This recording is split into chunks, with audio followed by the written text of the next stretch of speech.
জিমিনরা শুভ সকাল। এই দেখ ক্লিপটা চলে গেল।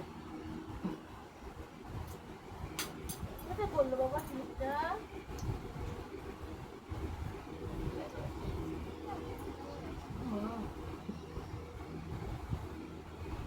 এই ক্লিপটা পড়েছিল আমাদের দেখতে গেল। কি করে থাকবো মাথা দেখি। ঘুম থেকে ওঠার পর দেখি কি খড়ি নাই বাড়িতে, খড়ি ছাড়া কিছু হবে? তো পাশে একটা গলির মধ্যে, মানুষের গলির মধ্যে দেখলাম তুলসী গাছ হয়েছিল অনেক কটা। তো আমি ভাবলাম না, আমাদের তুলসী গাছ নাই বাড়িতে, বাড়িতে তুলসী গাছ আমাদের থাকতে দেয় না, আমাদের বকরিগুলো খুব পাজি সব খায় খায় নেয়। তো এগুলো দই খায় খায় আমি ফেলে রাখছিলাম। তো আমি বললাম না, এগুলোর মধ্যে মাটি করে তুলসী গাছগুলা মানে তুলসী গাছগুলা বুনে আমি হলো উঁচা জায়গায় রাখে দেবো, ভালো থাকবে। তুলসী গাছ বাড়িতে না থাকলে হয় না, আমার শ্মশান বাড়িতে লাগে বলে তুলসী গাছ বলে বাড়িতে থাকা খুবই দরকার, সেটা আমি জানি।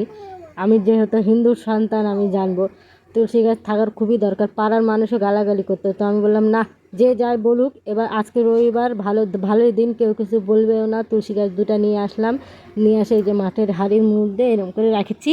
তো আমার মেয়েটা আমার হেল্প করছে, যেহেতু আমার মেয়েটা একটু গাছটা নড়াই দিছে, তাও হবে, যেহেতু গোড়া সুদ্ধা তুলে নিয়ে আসছি, হবে গাছ হবে, আমি জানি আমার হাতে গাছপালা হয় আর হওয়াটা ভালো। দেখো তো কত সুন্দর লাগছে, খুব ভালো লাগছে না?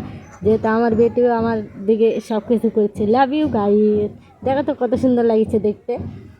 তো এগুলো যখন হবে না তখন আরও বেশি ভালো লাগে। আমার বাবা যখন মরলো তখন তুলসী গাছ আমরা খুঁজে পাই না, সেই বাস্তব কত জায়গার থেকে একটা তুলসী গাছ জোগাড় করছিলাম। বাড়িতে তুলসী গাছ না রাখলে হয় না, যেহেতু আমার মাও অনেক কয়টা লাগাইছিল, কিন্তু এগুলো হয়নি, সব ছাগল খাই নিয়েছে। এইগুলো আমি কী করবো, সব উঁচায় তুলসী গাছগুলো রেখে দেবো। তুলসী গাছ লাগানোর পর জল দিতে হয়।